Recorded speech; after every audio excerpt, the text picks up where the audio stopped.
I'd like to warmly welcome you to the Jewish Holocaust Centre's launch of Michèle Huppert's book, Malou, French Resistance Fighter. I am Anna Hirsh, Manager of Collections and Research.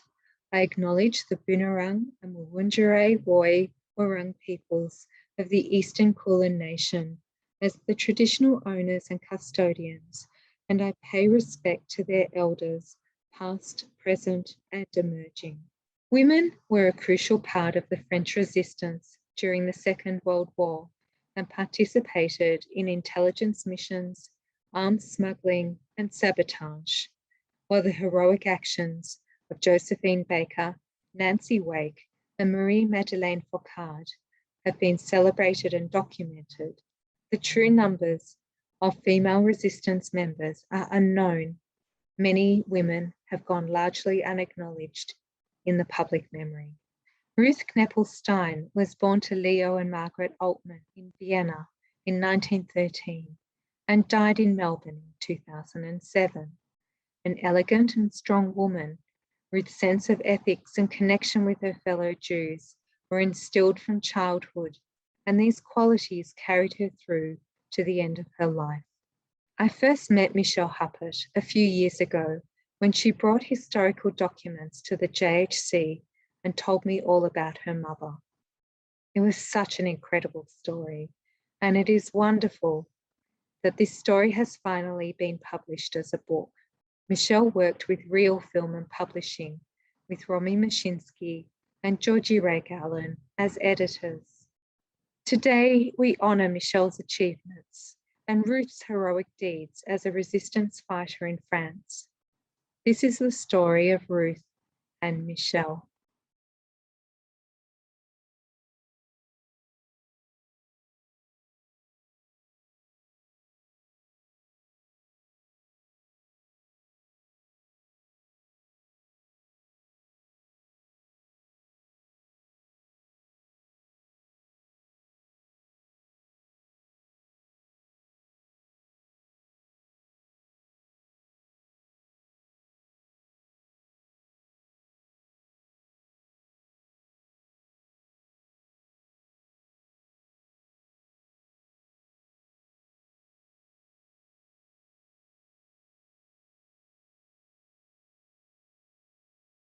Michèle, it is such an honour to host you for this book launch, and I congratulate you on this incredible and important book of Ruth, your mother. Malou is primarily about your mother and her heroism as a Jewish woman fighting for the French resistance, but it's also your story as you were with her during this time. My first question to you, how and when did you approach the challenging task of writing your mother's biography, and how did you piece it all together? Well, firstly, it's a pleasure to speak to you always. And we found a great friendship between ourselves. And you've been involved from the beginning. It's a loaded question because I really don't know where it started, but it has a definite beginning that I can say.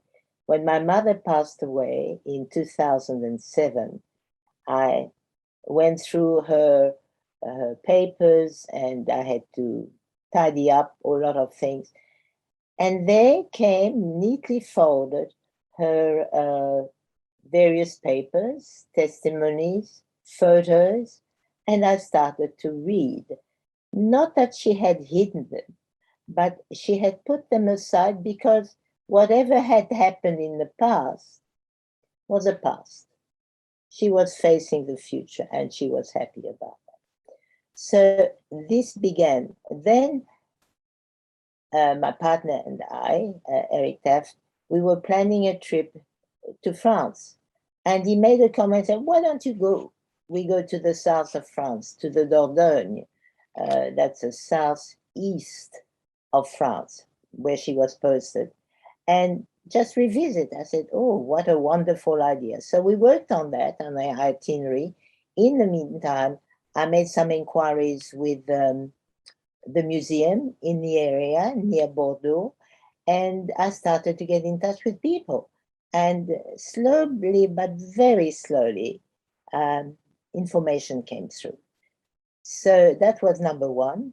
And then in Melbourne, I browsed through bookstores, just browsing, and I came across a book, a title called Les Parisiennes by Anne Siba in England.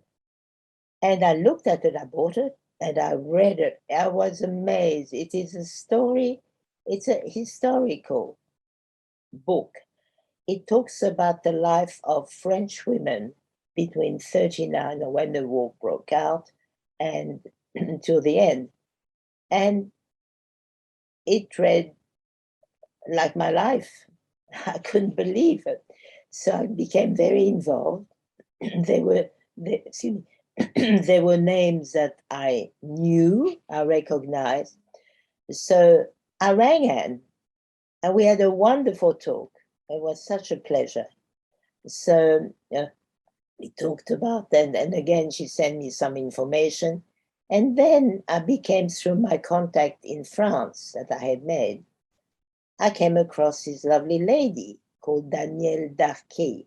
She's an historian, and her work, believe it or not, happens to be centered where my mother was working. And she was working specifically on this area and what had happened during that time. I just couldn't believe my luck. So we started a wonderful conversation. She sent me books. She helped me a tremendous amount with research. And so it was coming from all sides. It was wonderful. And so I said, all these papers that I had found in her study, I said, do not belong with me. They're too precious, and they belong to the Holocaust Museum. In France, in Bordeaux, I visited the Holocaust Museum. I gave them, they took copies of what I had, or all her documents, and it is now there. And I'm so pleased, finally, she is mentioned in the Museum of the Resistance in Agen. And I was very proud of that. That was step number one.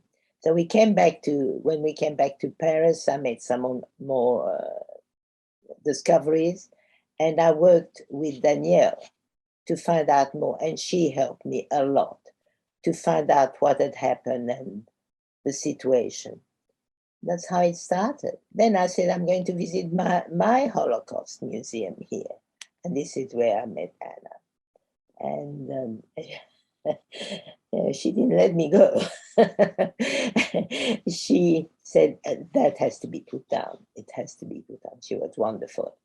A lot of encouragement for her. So that's how it started. It was so wonderful to meet you, Michèle, and with such outstanding and rare historical documents that track your mother's story, and you've done such a great job in getting all the historical and the personal details together. So it goes beyond biography because it's your story too. And it is so beautifully written, and it captures your mother's fascinating life, where a Viennese Jewish woman becomes a French resistance fighter.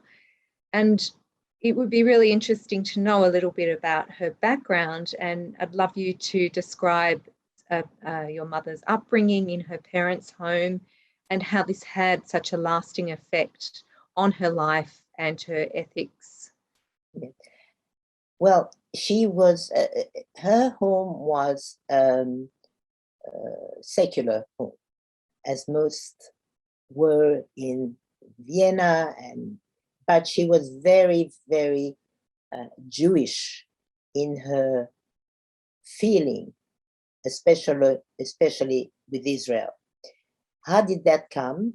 Because in the beginning of last century, young students formed groups, Jewish groups, and they were Zionist groups.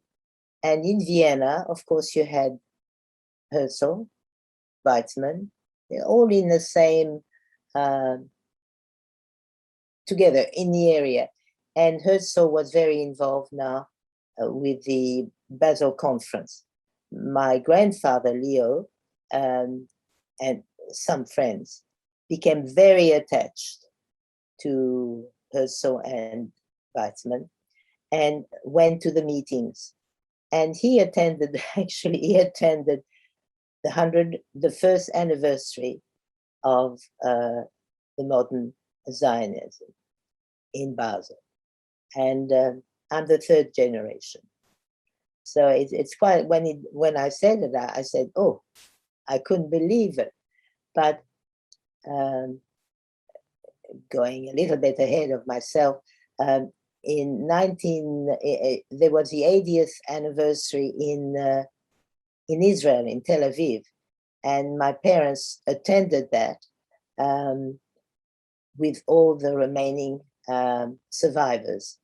I actually had in my possession a list of the original members of the Ivria, that was the name of their group, and the one who survived and where they ended up in their lives. So it's quite a treasure.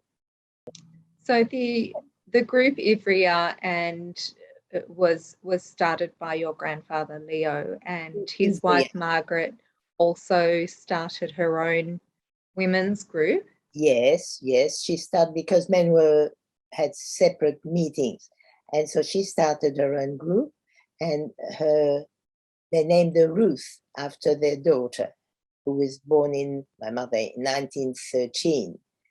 So my mother attended with my grandfather, but then all the meetings in Vienna, she may have been, whenever he went to a meeting, she went with him. And that became a very, very focused period with Zionism. And she carried that through all her life. And you can read in the book how she was so determined to fight for her heritage, and this got her through a lot of difficult situation during the war. She was quite an amazing person. She had a lot of guts, but that she was like that when she was a young girl. She was rebelling a little bit, but that was good. It was important, and that's how it all started. One day at the school, the Dublin Gymnasium, a girl, you had to take your jewelry off, which I had a chain with a Morgan David, and she said, are you taking the Hundsmarke off, the dog tag off? And I was standing, and as she was saying that, I hit her twice in the face and went home. And my mother went the next day with me. I explained to the directrice, and I asked for, in the full presence of my colleagues who have heard it, to forgive him. I said to her, I forgive you, I won't forget it. I remember it like today. How old were you? At the time I was 16. A letter from Leo and Margaret sent to Ruth and Michèle. Dear sweet Erskine Michèle, today you are the main topic of our letter because you are quickly approaching your second birthday, and your grandparents who live far away would like to congratulate you. Time is passing so quickly that I have to ask myself today, how come you are already celebrating your second birthday, my sweet angel? I still remember the long hours when, for a period of almost 2 weeks, we were waiting for the telegram to tell us about the arrival of the baby. And now, dear little girl, you have become a little lady, who is smiling cheekily from the photograph on the wall, filling us with hope of a happy reunion. May your days, which God will grant you, be as careful and happy as your smile, my little angel, making your parents happy, your parents who have cared for you in good times and in bad. This is my deepest wish, which I include in my daily prayers. Dear Fritz and dear Ruti, as always, I wish you the best as well. Stay brave, energetic, and hardworking. Kind regards from Ernie and Frida. I would be happy to hear from them. I embrace and kiss you, your faithful father. Ruth's connection with her people comes across so strongly in the actions that she involved herself in during the war and in the French resistance. So this really sets up from her home in her childhood home in Vienna through to her life in France. Yes, but different lives altogether. I mean, lives, you know, when war breaks up, life changes, of course. And many changes occurred in my mother's life. But she was very, very devoted to her heritage, Jewish heritage. So with her Jewish background, she obtained a false identity that passed her off as an Algerian Christian woman and became Malou. And we've skipped ahead here because we've skipped to where the war has already started, and you have detailed all the events that took her from Paris into the south of France. Our question that we feel is the most important is what inspired and motivated her to fight for the French resistance?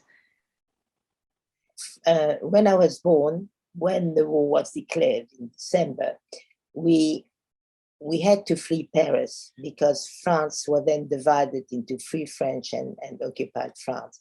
And the Germans were coming to Paris. So we had to get away to the south of France, which was a Free French, still a part.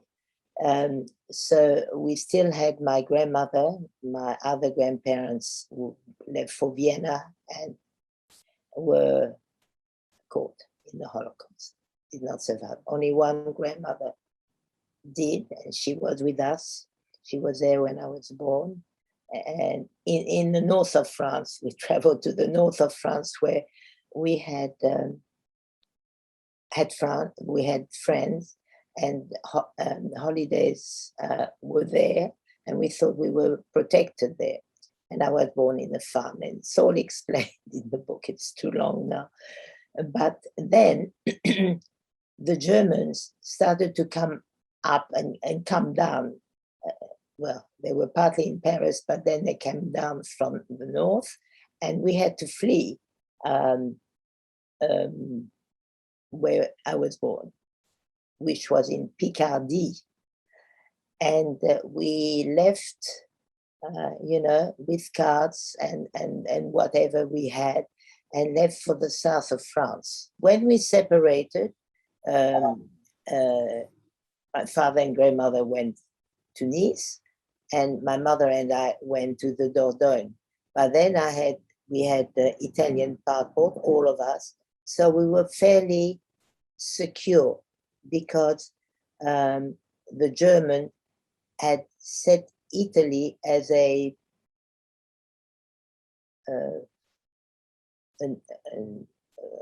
country they could put their whatever they wanted to do. It was secure for us. So we, when we were on our way to the Dordogne, my mother and I, we were in hiding all the time. Friends said we were never in the same place too long because they were all around the German, and we could have been caught whether with an Italian passport or not. And we were with a group of Italians, and my mother noticed what work they were involved. And they wanted to know why we were there with a child. And so she was very careful, but she felt she had to tell them who she was, what she was. So they said, and why she understood German, which was a great asset for them, because that they accepted her into the group because she was, she became so important. She could listen to what was said in trains when she traveled by train with Germans, because remember, she had an Italian passport. And there I was with a child, and we had photos. I don't know, when I look at myself as a child, I said, was it me really that was going through that? But we were lucky, one way or the other, right through. And so she was able to interpret what she heard. She was able to pass it. She was also able to carry, for example, a revolver at the bottom of a very big bag. And when they came to inspect, with all the charm that she could master, smiled and etc. And they just very briefly looked at the bag and did not touch the revolver. So the revolver was, we were on the way to another town to deliver this arm for some activity by the resistance, and then come back the same day and put it where it belonged. We were terribly short of arms, the maquis, they're called the maquisards, and we had to return, and they were all hidden in forests, and this was one of her jobs. So to report what was said and to deliver was our life. And so she became very, very involved, and I had friends all over. I think I must have been the only child amongst all this group of people. All these people had left their family behind. They had fled Mussolini, and you know, they missed their family. So, you know, I was, can I say spoiled? No, spoiled is not. But I thought I had a lot of friends looking after me, and my mother felt secure because she left me often on my own with them. So throughout our discussions, yes, and evident in the book, Malou, your recollections of wartime are extremely vivid, and this is despite the fact that you were born in 1939, you were a young girl, and you've included many details of, as you've just described, of being with your mother when she was on some of her missions, and acted as a decoy, as an elegant woman with her infant daughter. I just wanted to know, do you recall your mother or anyone else instructing you how to behave, or was it instinctual? So just knowing that you needed to keep quiet, for example? Well, I remember, I mean, I was born in this environment. I was always with her, and she talked to me and described how important that we kept still, we kept silent, that she listens to me, she watches me.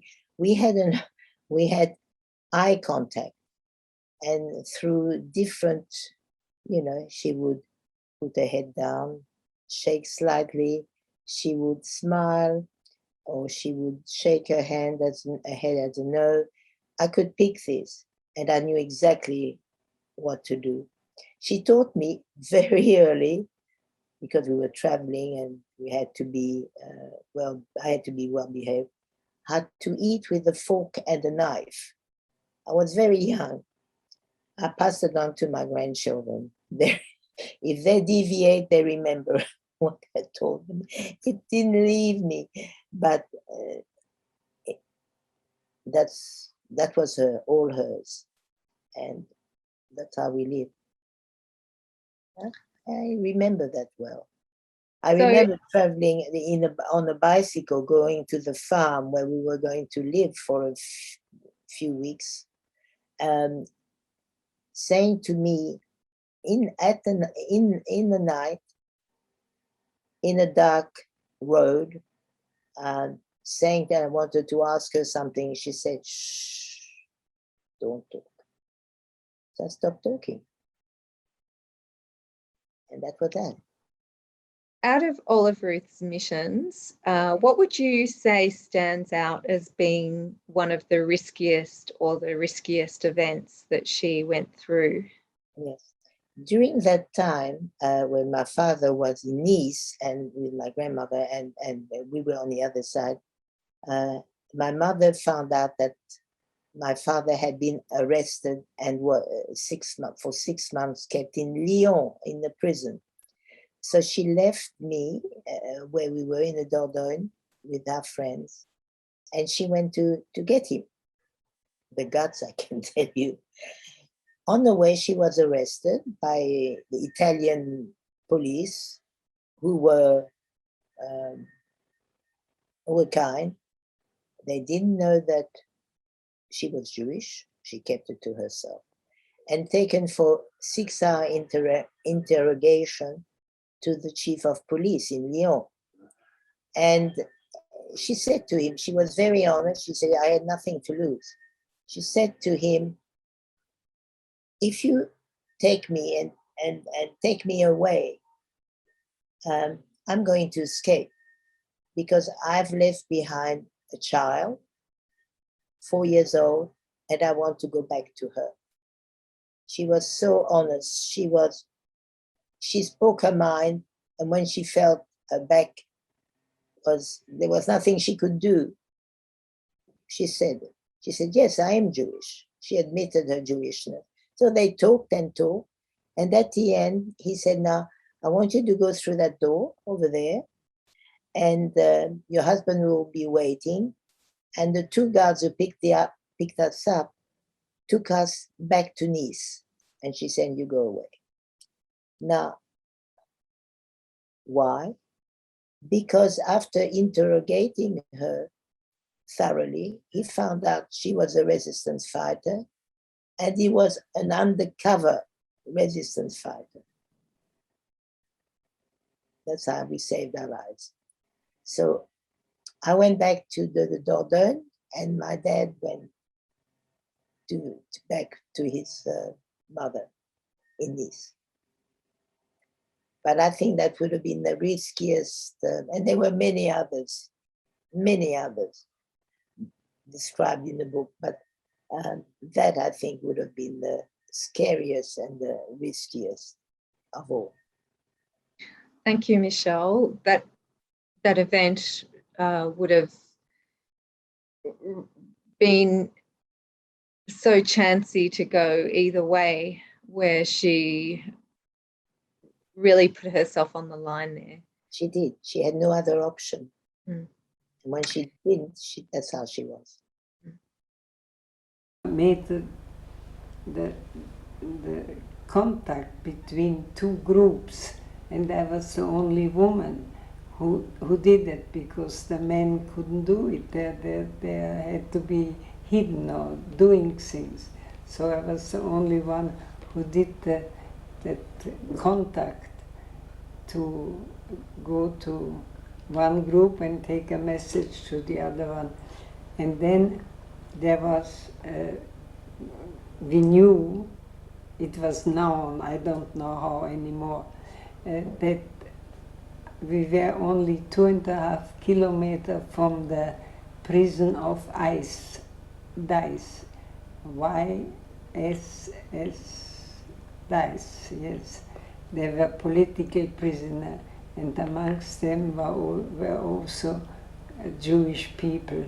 And we knew one day they want to break out, and we knew it. And we were prepared that some people may come. We were so near, I mean, maybe half a kilometer. We could hear shooting and everything. Maybe somebody would come to us and we have to hide them, but nobody came. So in a way we were lucky. And they caught them and shot them. After the war we went there and saw how many were shot. And that was my work to communicate from one group to another one, to bring messages. I never knew the message and didn't want to know either. And they brought some back. And that went for quite a while. I can't tell you anymore. A few weeks, maybe months, it was going on. The situation was changing all the time. And now in German, I wouldn't, nobody knew that I knew that I could speak German. After the war ended, your mother continued working, helping people, and I'd love to hear about her work with refugee Jewish children who were either separated from their parents or orphaned. Well, she wanted to work for the Udi. She could see all the children who were coming back from the East, and that disturbed her a lot. And she wanted to become involved, and she worked for a number of years. So these were children who came from the camps as well as hiding. Or were separated or hidden, or trying to find a family, and place them somewhere. And this is where I realized how lucky I had been. What a lucky childhood I had been. Because I went with her in this place. There were big warehouse where there was a lot of goods. There were a lot of goods. There were clothes. There were household equipment. There were toys. Everything for the children, for anybody, adult, to pick for them. And I was there, and it made me realize what kind of a childhood I had and how fortunate I was. And I always say I'm not a Holocaust survivor in the sense, because I did not suffer. And I was very, very fortunate. We still consider that you are a Holocaust survivor, though, Michèle. But can you describe a little bit more about the type of work that your mother was doing after the war? Yes. With the OSE, as well as I know she was in other organizations, and she was in charge of the joint, the American joint. In Europe after the war, you could only travel under official reasons. So she was, because she spoke German and French properly, very good French. She'd been at the Sorbonne before the war broke out to learn French. So that's where her French to study before she married. And she accompanied a lady whom she knew from Vienna, who wanted to have a look at what was left of her home and everything else. So both of them went. My mother wanted to see about her home, the flat where she lived, but both spoke only French. No German was spoken. And so she went and took her there and saw the devastation, but saw also how, they'd suffered too in Austria at the end of the war, naturally. But they didn't look as if they were as unhappy, They were still very proud. They went into a shop to buy something, and the people there naturally thought that they were people from who were checking everything, Americans or whatever it had. She had an official badge and so on. And they spoke German about them. And they told rather derogatory comments. They didn't say anything. As they were leaving, my mother turned around and in her impeccable German gave them a piece of her mind.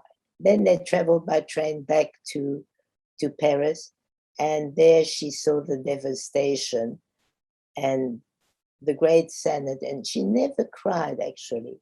But in one of her interviews, she said, I just couldn't let go. It was such a story, such a sad story. So from from what your mother had seen at the end of the war and visiting her birthplace of Vienna, as well as going back to Paris and seeing the devastation there, this would have led your mother to decide that she didn't want to stay in Europe.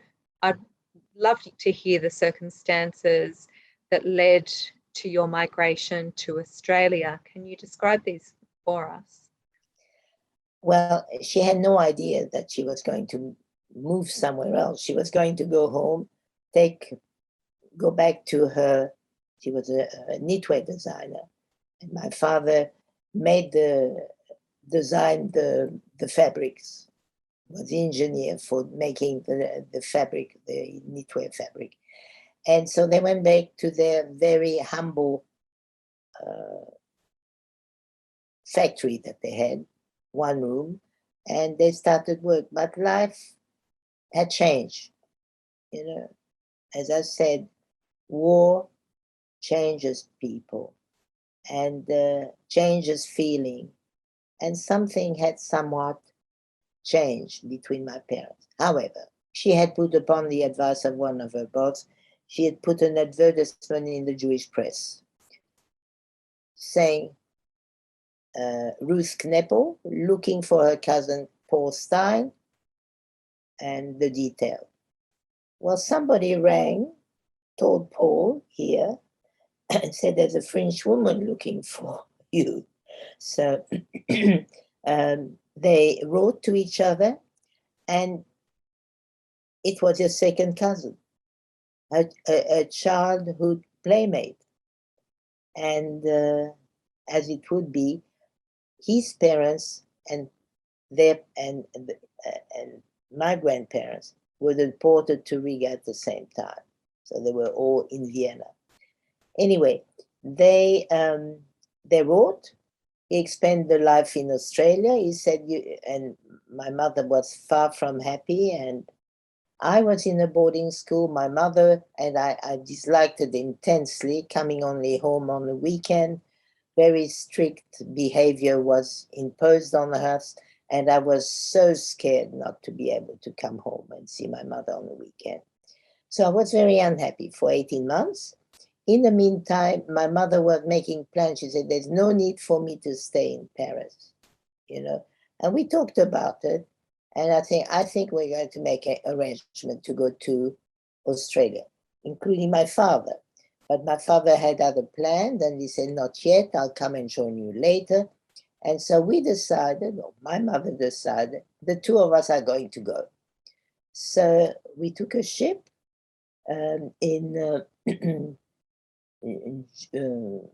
May 1952, and the Oronsay, very nice. And we had a beautiful voyage to Melbourne, where waiting for us was a whole group of cousins who had survived, whom Paul Stein had organized visas and brought over after the war. And I first met my Uncle Paul, and my mother renewed her acquaintance with her cousin. He was a wonderful man who did everything for us and organized everything for us. What happens? They fell in love. And 2 years later, they were married. But during that time, this is when I say we had a beautiful life. We started to live and be happy. I had normality in my life, and my mother was happy. I was very happy, and it was the beginning of our second life. So so your mother had a quiet and happy life in Melbourne, and with eventually grandchildren coming along, and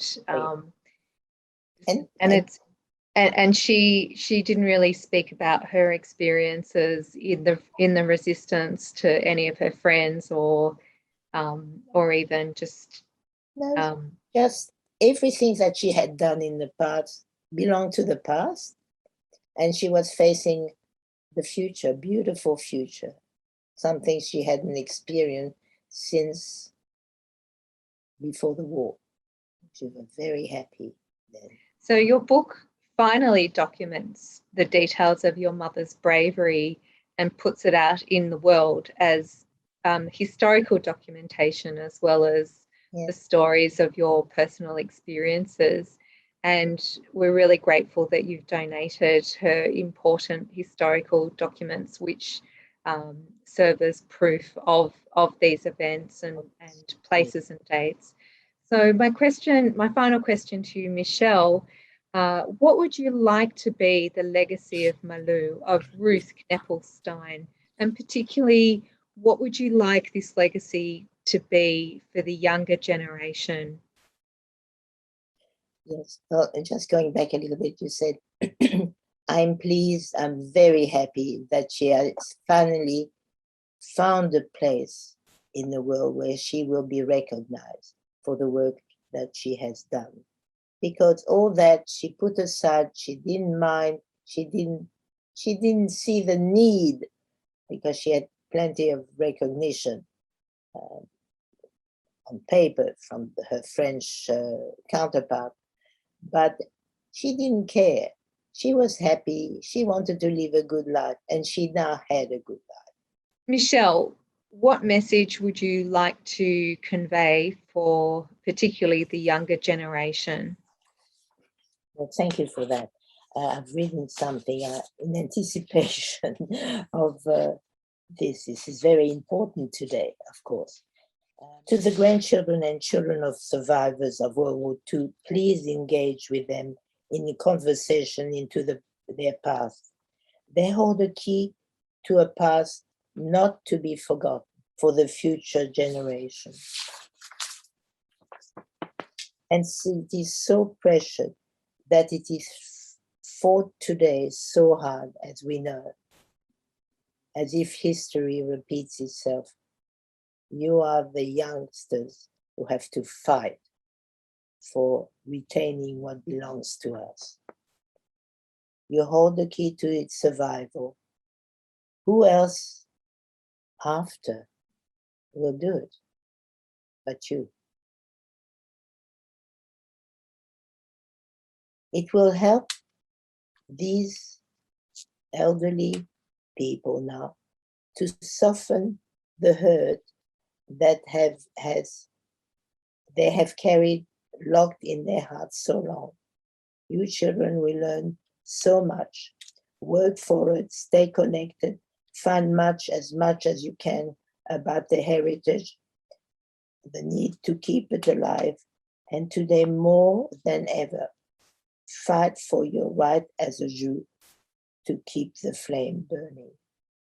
I'd like to thank you so much, Michèle, for joining me today and discussing your book and your mother, Malou, the story of Ruth Kneppel. And I'm so grateful that you could talk a little bit about your mother's bravery and her legacy. It's been a great pleasure for me. And I thank you for this opportunity, because it's a great honor to my mother. Thank you. Thank you, Michèle. Did you feel that you were in danger? All the time. I was never free of danger. And how did you cope with that? Well, you live with it. You have to live. I had a child which was growing up and was already 4. The falling leaves drift by the window. The autumn leaves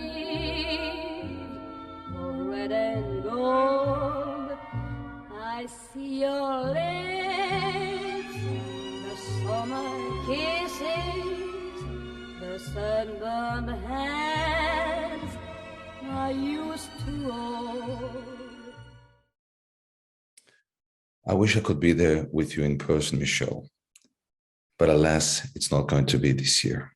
I'm so grateful to have the opportunity to say a few words about this riveting, deeply nuanced, and superbly told story that is certainly a page-turner. The word hero tends to be overused these days, but not here. This book is a wonderful chronicle, a portrait of a heroic individual, and Michèle Huppert should be applauded for bringing to light the extraordinary accomplishments of a resistance fighter, her mother, who was courage personified, and who put her life on the line in her personal crusade against the Nazi beast.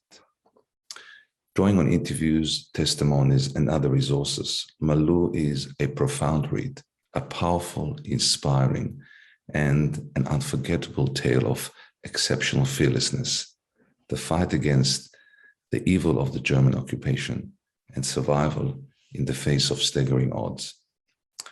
Malou's personal story showcases the enormous gutsiness and daring of everyday people, and Huppert has crafted a heartfelt and brilliantly written text, a vivid tribute to an incredible woman who, if was alive today, would probably be standing shoulder to shoulder with me in my fight against the anti-Semites and white supremacists. By turns heartbreaking, this meticulously researched work is a fitting celebration of an under-recognized champion and her unbreakable spirit, and Michèle Huppert succeeds in taking us, the readers, into the horrifying world of the Holocaust and to introduce us to a band of protagonists, including, of course, her valiant mother who fought the evil of the Nazis. This is a breathtaking, dazzling work of historical resurrection of one woman. And what we discover in Malou is that superheroes are not to be found in comic books. Ruth embodied intelligence, courage, determination, and for her, saving others became more important than her own life. What I loved about the portrait drawn by Huppert is the essential humanity of her mother and the others involved in the resistance. This is the stuff of legends. I have to admit that I found Malou hard to put down, and I'm certain that it will change the life of young people who will no doubt find this necessary book changes their life. Michèle, I applaud and commend you for an informative and comprehensive account of a woman who deserves not only our respect and admiration, but profound gratitude. Mazal tov, Michèle. Your mother would be very proud of this book. It has been such an honor to host Michèle Huppert. Thank you so much for your recollections, and I'm sure your audience is looking forward to reading the full story. I'd also like to thank Dr. Dvir Abramovich for your important contribution, and Genevieve Huppert for your touching reading. The Jewish Holocaust Centre in Melbourne stands against anti-Semitism and hatred and promotes cultural diversity and understanding through its education programs. The JHC's collections of survivor testimonies and historical artefacts stand as proof of individual experiences and against Holocaust revisionism. We thank you for joining us and for your ongoing support.